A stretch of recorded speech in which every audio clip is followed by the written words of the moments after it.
속이 꽉 막힌 듯 답답하고 헛배가 부를 때 무엇을 먼저 찾으시나요? 우리 선조들은 약장문을 열기 전 먼저 장독대 밑으로 향하셨습니다. 살얼음이 살짝 낀 항아리 속에서 꺼낸 짠지 한 조각. 그 짭조름하고 아삭한 한 입이 어떻게 천연 소화제가 되었을까요? 흔하디흔한 이 반찬 한 그릇에 담긴 현대의학도 놀랄만한 놀라운 해독의 비밀을 들려드립니다. 기름진 음식을 넉넉히 들고 난 뒷날을 떠올려 보세요. 입안은 텁텁하고 명치 끝은 묵직하니 돌덩이를 얹은 듯합니다. 요즘은 속이 쓰리면 하얀 알약부터 삼키곤 하지요. 하지만 예전 어른들은 달랐습니다. 동치미 국물 한 사발이나 짠지 한 토막을 먼저 건네셨지요. 그저 짭짤한 반찬인 줄만 알았던 짠지가 아닙니다. 거칠게 썬 무 조각이 입안에서 아삭하고 씹힐 때면 신기하게도 꽉 막혔던 기운이 아래로 슥 내려가곤 했습니다. 우리는 그저 입맛 돋우는 반찬으로만 여겨왔습니다. 하지만 그 속엔 식적을 다스리는 깊은 이치가 숨어 있지요.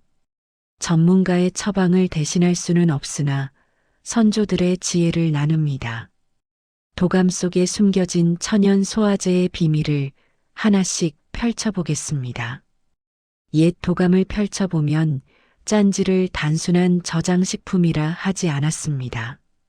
소금에 절여진 무는 시간이 흐르며 약성을 품는다고 보았지요.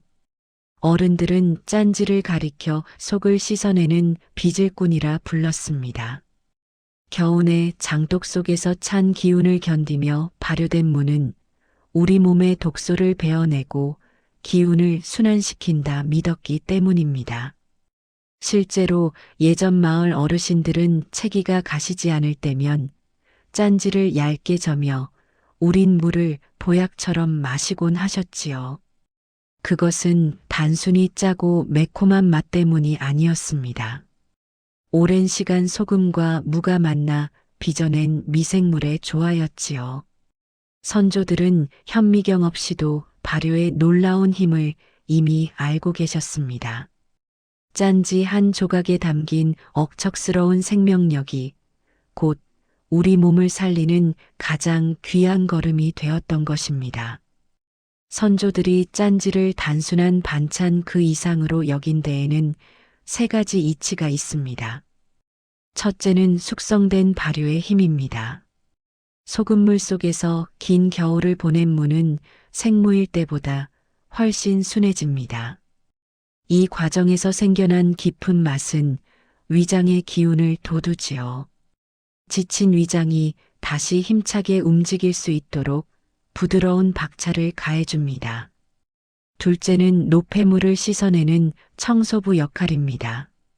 짠지의 짭조름한 기운은 몸속에 끈적하게 달라붙은 식적을 녹여냅니다. 마치 거친 그릇을 고운 모래로 닦아내듯 속을 정결하게 비워주지요. 무거운 음식을 먹어도 속이 금세 가벼워지는 비결이 여기 있습니다. 셋째는 찬 기운과 따뜻한 기운의 상생입니다. 무의 서늘함과 소금의 단단한 기운이 만나 조화를 이룹니다. 상기된 열은 내리고 차가워진 뱃속은 따스하게 보살펴주지요. 몸의 위아래 기운이 막힘없이 흐르도록 길을 터주는 것입니다. 이 세 가지가 어우러져 비로소 천연 소화제가 완성되는 것이지요. 여기까지 들으셨다면 오늘 저녁 당장 짠지 한 토막을 꺼내고 싶으실 겁니다. 그런데 잠깐 멈추셔야 합니다.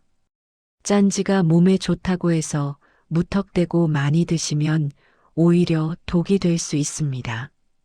선조들의 도감에는 짠지를 먹을 때 절대 같이 먹지 말아야 할 음식이 적혀 있지요. 또 짠맛을 뺀다고 맹물에 너무 오래 담가두면 정작 우리가 얻어야 할 핵심 기운은 모두 달아나 버립니다. 혹시 여러분은 짠지를 무칠 때 설탕이나 식초를 듬뿍 넣고 계시진 않나요? 그 사소한 습관이 짠지의 보약 같은 성질을 어떻게 망치는지 아셔야 합니다. 잠시 후 짠지의 약성을 10배로 살리는 선조들의 진짜 섭취법을 공개합니다. 이 비결을 모르면 아무리 좋은 짠지도 그저 짠 반찬에 불과합니다.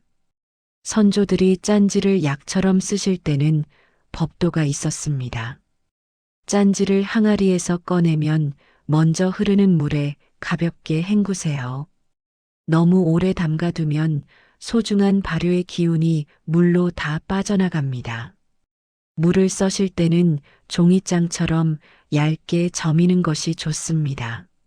무의 결이 살아나야 씹을 때마다 효소가 입안 가득 퍼지기 때문이지요. 여기에 시원한 보리차나 숭늉을 자박하게 부어보세요. 설탕이나 식초 대신 대파 흰 부분만 잘게 다져 넣습니다.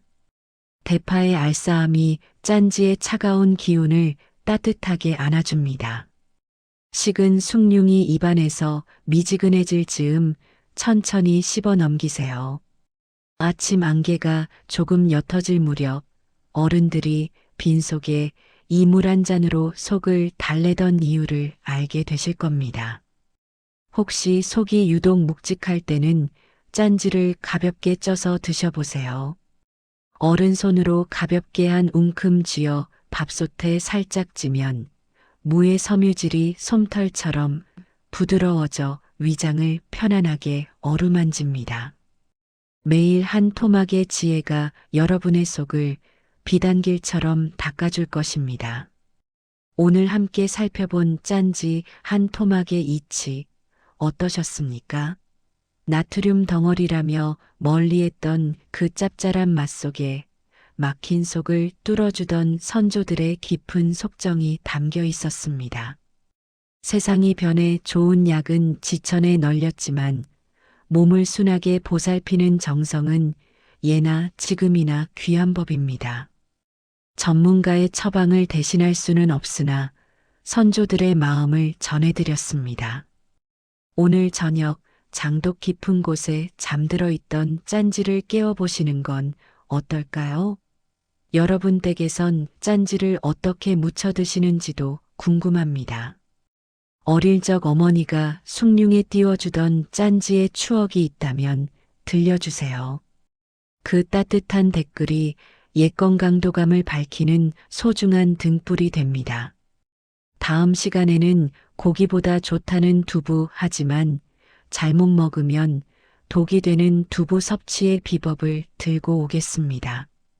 구독과 좋아요로 옛 건강도감의 식구가 되어주세요. 여러분의 속이 늘 편안하시길 진심으로 기원합니다.